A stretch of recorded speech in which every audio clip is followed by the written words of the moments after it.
The rumors are heating back up when it comes to even more Xbox games making their way over to the PS5. But like we always do, let's break that all down. Up next.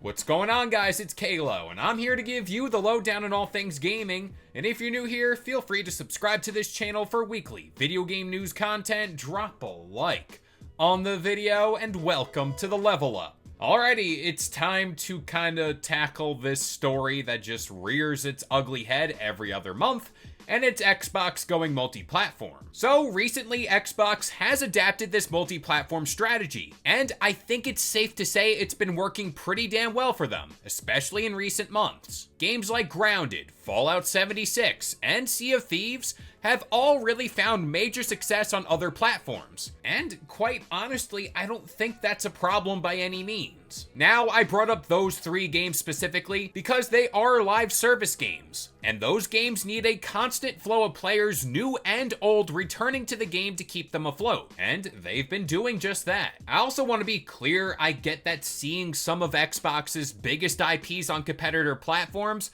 might rub people the wrong way, and you're entitled to your thoughts and opinions. But when you see those games are having major success on other platforms at no detriment to Xbox, I don't really think you can complain, but again, I do see it. Now this brings us to today, where another big rumor has popped up online, and this comes from pretty reputable sources, so take it as you will. So our first source comes from Shinobi, and this is all coming from the Reset Era forums, where they were asked about the next batch of Xbox games being ported over to other consoles. And to that, Shinobi simply replied, "What are you doing next week?" Alright, so there's that. Now let's move on to Nate Drake, who was asked about this same matter. He replied, quote, "Sea of Thieves has done well. As far as when their next Xbox game for the PS5 announcement timing is concerned, I'd speculate we'll hear something soon." Now, bear with me, we're gonna go right back to Shinobi, and I swear this all makes sense. Now, Shinobi was asked about just one game, and they replied with this, quote, "I don't know about multiple, but a big one at least." Now, this is where the story kind of really took off, because the big one can mean a lot of different things to a lot of different people. Does this mean Halo, Starfield, or Gears of War are coming to the PS5?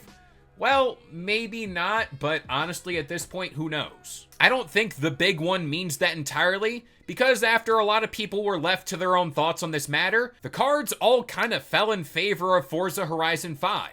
Now, let's bring in Jez Corden and his sources to clarify any kind of confusion when it comes to this mess. Quote, "My sources indicate that Forza will not be announced for PlayStation next week, although I can't yet confirm what game, if any, will be announced as a port next week." Now, this is exactly where I kind of have a bitter taste in my mouth when it comes to any and all leaks, and I'm going to explain why. This is simply because in those few seconds alone earlier, we ran through the possibility of 3 major tentpole Xbox IPs going multi-platform. And if I can do that on my little channel here on the internet, just look how fast it could possibly spread online when more and more people talk about it and really blow things out of proportion. Now, this is exactly why I issue this grain of salt when it comes to these things, because people really twist the narratives. And when it comes to rumors, I always kind of just say, wait until you hear it from the horse's mouth. Now, this goes without saying, I do in fact think another Xbox title or two will be launched on the PS5. Now, as for what games those could possibly be, I don't know.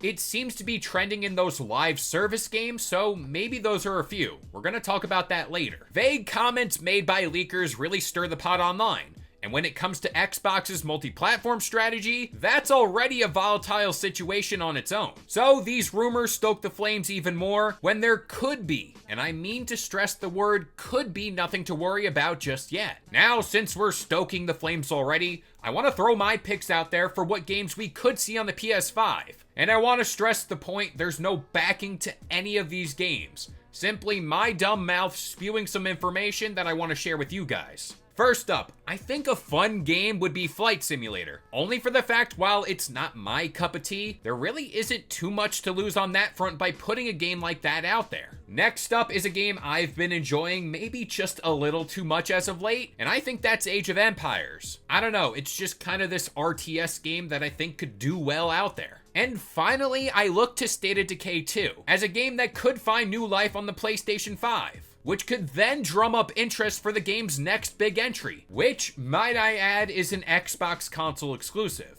Now you see what I mean there. But with all that being said, I'm gonna pass it off to you guys. What do you think about this matter at hand? But that about does it here. I've been Kalo, I gave you the lowdown on all things gaming, and if you're new here, feel free to subscribe to this channel for weekly video game news content, drop a like on the video, and this has been the Level Up.